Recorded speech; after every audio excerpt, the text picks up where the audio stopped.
Pertarungan sengit tidak hanya di Pilkada Jakarta, ada Pilkada Jawa Barat, Pilkada Jawa Tengah, Pilkada Jawa Timur untuk kawasan Jawa, belum lagi di Sumatera dan daerah-daerah lain. Saya akan tanya ke Putri terlebih dahulu deh ya, untuk konstelasi di Pilkada Jawa Tengah ini yang paling menarik nih, bahwa Koalisi Indonesia Maju yang di sana ada juga Partai Golkar, mengusung Pak Ahmad Lutfi dan Taji Yassin Maimun. Alasannya gimana Put untuk Pilkada Jawa Tengah dengan usungan Partai Golkar ini?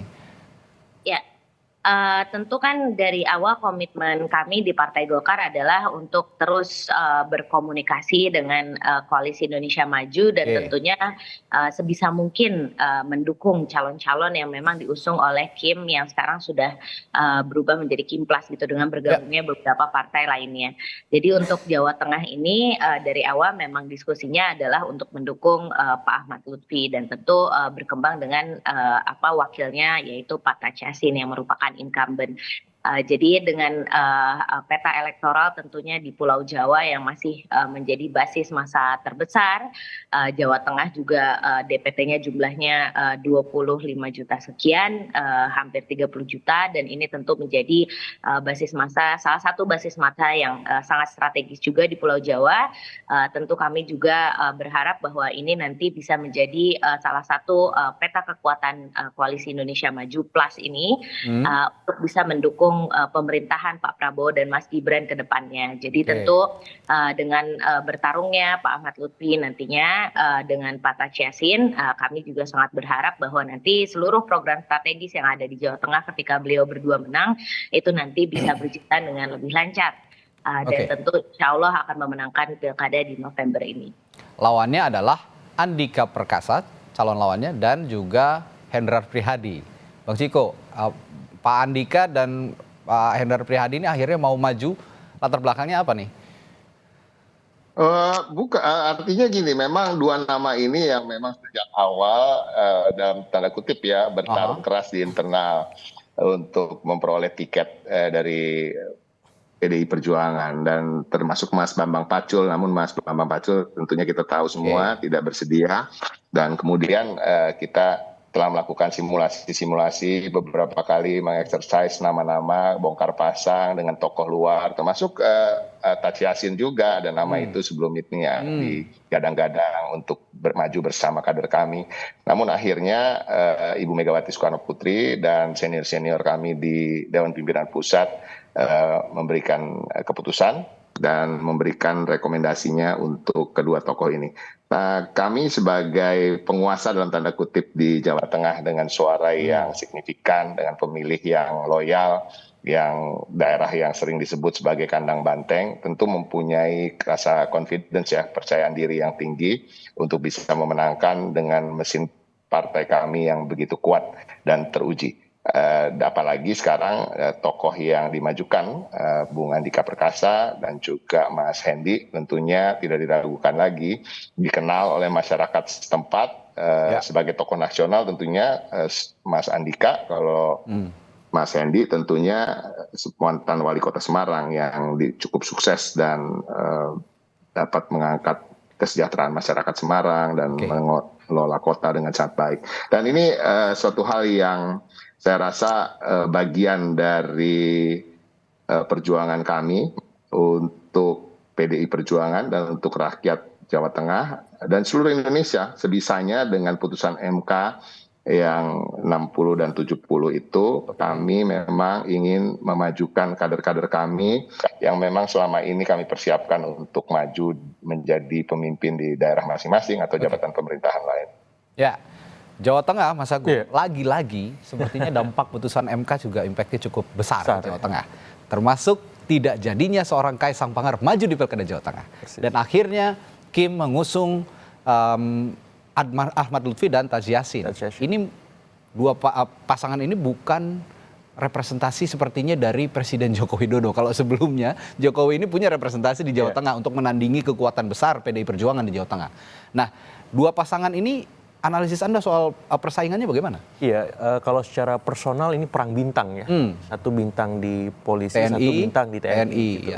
Tapi yang menarik ketika dibedah secara elektoral, memang saya melihat kalau dibedah lebih dalam lagi matriks elektoralnya, dalam tanda petik sementara ini saya lihat lebih utuh, lebih sempurna itu di pasangan Ahmad Lutfi dan Taj Yassin. Kenapa? Karena merepresentasikan pemilih nasionalis dan religius. Oke. Sementara di PDIP ini sama-sama nasionalis. Nah, tugas berat lagi nih. Jadi PDIP berjuang Tapi kan lebih keras basisnya lagi. PDI itu kuat di Jawa Tengah. Tapi ini pemilih pilkada. Ya. Oke, seperti Uji pada saat figur, uji- Ganjar dengan Taj Yassin ya. Persis, Ini persis. duet yang Sudah teruji. saling melengkapi, begitu kira-kira. Persis. Oke. Jadi PDIP harus berjuang keras lagi setelah Jakarta, Jawa Tengah. Kenapa? Karena ceruk pemilih yang disasar secara elektoral itu mirip sama antara Andika Perkasa dengan Mas Hendrar Prihadi seperti Oke. itu. Nah, berbanding terbalik dengan Ahmad Lutfi dengan Taj Yassin. Apalagi Taj Yassin di sini adalah petahana wakil gubernur Oke. yang punya basis, kemarin juga terpilih, suara DPD-nya luar biasa sangat besar. Artinya mesin politik ini masih panas. Nah, pertarungan antar dua pasang ini saya kira akan menarik juga dengan seperti halnya di Jakarta tadi. Namun yang akan ditunggu oleh publik apa kejutan-kejutan yang bisa dilakukan PDIP untuk memastikan Jawa Tengah ini kandangnya banteng, bukan kandang yang lain. Tapi ini nggak gampang, ya nggak Oke. mudah. Kenapa? Karena Pak Ahmad Lutfi dan Mas Taj Yassin saya kira juga punya format strategi yang luar biasa karena didukung oleh koalisi gemuk. Oke. Otomatis semua mesin-mesin politik mereka akan bekerja dan ini bagi Banteng saya kira tantangan yang lebih luar biasa lagi sebagaimana di Jakarta seperti itu. Tapi kan kejutannya setelah Kim mengusung seorang jenderal polisi bintang 3, Iya. lawannya langsung dilawan oleh jenderal Jenderal TNI bintang 4. Persis. Ini yang dibilang perang bintang gitu di Jawa Tengah. Nah, Anda tidak melihat sisi perangkat-perangkat di balik itu, seperti memang ada unsur TNI Polri di balik itu? Ya kalau Mas Andika ini kan di level lingkupnya nasional gitu. Oke. Sementara Pak Ahmad Lutfi ini basisnya jelas di Jawa Tengah. Oke. Jadi di politik, di pilkada spesifikitas, kemudian detailitas itu menjadi utama. Kenapa? Karena kerja-kerja yang dilakukan harus terukur dan teratur gitu. Nah, Pak Andika harus memulai itu lagi dari awal, walaupun tidak awal-awal banget, tapi untuk memastikan pengaruh magnet figurnya itu benar-benar menukik dan menajam di Jawa Tengah. Karena selama ini beliau kan luas cakupan wilayahnya sangat besar Indonesia seperti itu. Nah, itu sedikit banyak akan terdorong dengan Mas Hendi. Nah, tapi saya kira format ini sangat menarik. Kenapa? Kalau dibedah secara elektoral di survei semuanya masih kompetitif. Ya, jadi masih ada peluang bagi Mas Hendi dengan Pak Andika untuk bisa memberikan perlawanan sengit ketika memang masing-masing punya ya visi misi program yang jelas, kemudian bisa bermain isu terhadap masalah-masalah yang existing di Jawa Tengah, kemudian juga bisa juga masuk dalam konteks di mana mereka bisa share soal rekam jejak mereka selama ini, apa prestasi sebagai Panglima, apa prestasi sebagai Wali Kota Semarang, dan saya kira Mas Hendi punya dalam tanda petik porsi yang lebih luas nantinya untuk bisa mengkapitalisasi rekam jejak dia selama menjadi wali kota di Semarang, dan Semarang hari ini luar biasa. Nah, itu yang bisa diformulasi sehingga apa? Sehingga Pak Ahmad Lutfi dengan Mas Taj Yassin ini tidak kemudian bisa terleha-leha santai-santai gitu. Kenapa? Karena di sisi ini PDIP-nya juga punya kapasitas dan kualitas Punya yang luar mesin biasa. partai yang kuat. Cuman saya masih tanda tanya besar bagaimana merangkul pemilih-pemilih Islam perdesaan, karena di sana banyak teman-teman Nahdiyin, dirangkul dalam format ataupun program yang utuh supaya apa? Supaya bisa dalam tanda petik menjadi lawan sepadan bagi Pak Ahmad Lutfi dan Mas Taj Yassin seperti itu. Oke, lagi-lagi kerja kelas nih, Bung Ciko, benar nggak nih kira-kira di Jawa Tengah?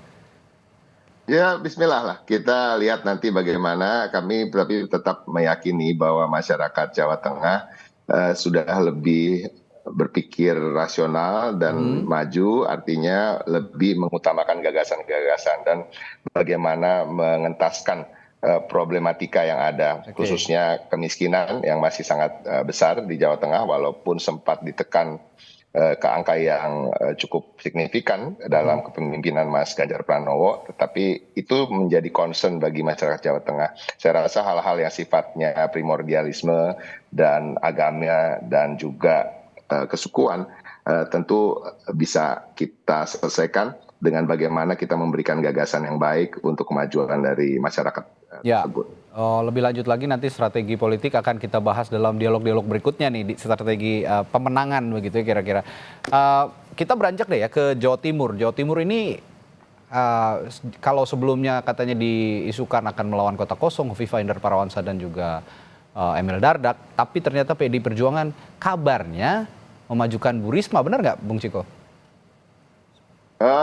Kita lihat nanti ya. Saya nggak berani Masih lihat nanti. mendahului apa yang belum menjadi keputusan resmi gitu. Dan kita tunggu bagaimana Ibu Megawati Soekarno Putri akan bersikap terkait dengan Jawa Timur. Namun memang bocorannya dalam beberapa hari terakhir Mbak Risma sering berada di Jawa Timur. Bahkan kemarin ketika ada pengumuman calon pilkada di gelombang ketiga di DPP, beliau tidak bisa hadir. Biasanya hadir karena sebagai salah satu ketua DPP, namun tidak hadir, minta izin untuk turun di Jawa Timur. Ya, kita lihat saja nanti bagaimana dan dengan siapa, apakah memang ada nama Bu Risma atau tidak sama sekali, apakah PDI Perjuangan akan maju sendirian atau bersama dengan partai lain, ya kita nantikan saat ini. Oke, tapi kalau sepertinya kalau di Jawa Timur untuk bertarung sendirian agak sulit nih PDI Perjuangan karena basisnya basis Nahdien yang begitu kuat begitu. Kabarnya dengan PKB nih, Bung Ciko? Bisa. Tapi kalau kita mau jujur, di internal PDI Perjuangan sendiri, tokoh Nahdien juga banyak. Dan kalau bisa dilihat dari survei ya, Mas Agung mungkin bisa lihat ya, di 2 pemilu bahkan 3 pemilu belakangan, pemilih Nahdien itu paling banyak memilih partai PDI Perjuangan, baru kemudian PKB, atau kebalikannya. Jadi antara itu dua aja yang dipilih oleh pemilih Nahdien kalau kita lihat. Kemudian ada Golkar juga di sana. Ini acuannya di Pilpres 2020 di Pileg 2024. Dalam 3 pileg berturut-turut, pemilih Nahdien yang memilih PDI Perjuangan itu kita selalu berada di top 2 lah, di 2 besar. 2018 tapi kalah Bang sama Ibu Khofifah dan Emil. Putih Guntur sama Pak Gus Ipul. Nah, itu kan padahal punya representasi Nahdien itu juga Gus Ipul. Artinya dengan kita taruh tokoh Nahdien pun bisa kalah. Oke, Put, Jawa Timur gimana Put sejauh ini? Ya, kalau untuk Jawa Timur tentu Partai Golkar itu menjadi salah satu partai terdahulu yang menyatakan dukungannya kepada Bu Khofifah dan juga Mas Emil Dardak. Dan ini merupakan salah satu strategi yang menurut kami terbaik untuk Jawa Timur karena memang beliau berdua sudah terbukti melakukan banyak perubahan dan sangat berprestasi dalam memimpin Jawa Timur. Dan tentu Jawa Timur dengan penduduk dan juga DPT yang jumlahnya 31 juta ini juga menjadi salah satu basis kekuatan dari Pak Prabowo dan Mas Gibran kemarin. Jadi tekad kami untuk terus bersama-sama dengan Kim membangun strategi keberlanjutan ini tentunya kita berhasil laksanakan juga di Pilkada Jawa Timur ini, dan tentu nanti kita juga akan menunggu surprise dari Mas Ciko dan teman-teman di PDIP dan partai lain yang belum mendaftar, siapa yang akan diusung oleh mereka nanti di Pilkada ini, dan tentu akan tetap siap untuk menghadapi siapapun calonnya itu, baik itu nanti misalnya dari kaum Nahdien ataupun dari basis elektoral lainnya. Jadi ya tentu tanggal 29 ini akan penuh kejutan dan kita juga akan mengantisipasi seluruh dukungan-dukungan yang nanti akan disampaikan oleh partai-partai lain juga. Oke, pertanyaan saya berikutnya adalah Golkar dan PDI Perjuangan akur di Banten untuk mengusung Airin. Nah, gimana nih manuver yang kemarin dilakukan Partai Golkar untuk mengusung Airin Rahmidiani dan pasangannya dari PDI Perjuangan? Akhirnya akur, latar belakangnya apa, Putri? Ya, sebenarnya kalau untuk dukungan kepada Bu Airin itu dari awal ya, memang sudah. Bukannya awalnya ke Andra Soni dan Dimyati? Ya, tapi dari sebelum masa pendaftaran pilkada ini memang kami dari awal telah menyiapkan Bu Airin karena beliau memang salah satu kader terbaik perempuan di Partai Golkar. Selain beliau sebagai wali kota Tangerang Selatan juga telah berprestasi, tentu beliau juga adalah ketua umum saya di Kesatuan Perempuan Partai Golkar, dan terbukti sekarang suara dari Partai Golkar itu dari basis perempuan, dan tentu untuk kursinya itu bertambah. Jadi prestasi-prestasi dan pengabdian beliau ini tentu menjadi salah satu faktor konsideran ketika kita mendukung Bu Airin. Jadi untuk pencalonan Bu Airin kemarin kita berkomunikasi intensif juga dengan Partai Koalisi Indonesia Maju tentunya, dan tentu kami juga sangat berterima kasih karena pimpinan di Partai Koalisi Indonesia Maju ini merestui kami maju dengan PDIP, dan tentu kami tetap akan berkomunikasi dengan beliau-beliau untuk bagaimana kita bisa jalan berdampingan lah di Pilkada Banten ini tentunya dengan tidak mengesampingkan nanti asas-asas demokratis dan juga kompetitif yang akan dibawa pada Pilkada ini. Oke. Jadi kalau Mas Ciko punya surprise di DKI, di Jawa Timur, ya kita surprise-nya kemarin di Banten. Dan tentunya ini Oke. juga sangat mewarnai peta demokrasi kita. Karena ini Ya. adalah bukti bahwa memang walaupun kita tetap berkoalisi di banyak provinsi strategis lainnya, tapi karena demokrasi kita yang tetap berjalan, tentu kita masih bisa mengusung pasangan calon lain dengan partai non-koalisi Indonesia.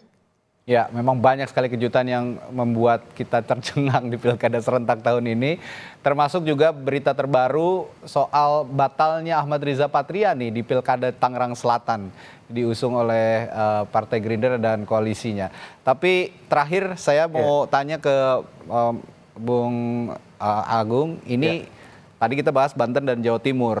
Kalau lihat koalisi Indonesia Maju kan diupayakan di semua provinsi pilkada gitu, ini bisa solid. Tapi ternyata di Pilkada Banten kayaknya rontok nih. Kalau terkhusus untuk bicara koalisi Indonesia Maju, upayanya dalam membangun koalisi yang solid terus di pilkada, sebenarnya masih bisa berlanjut nggak sih?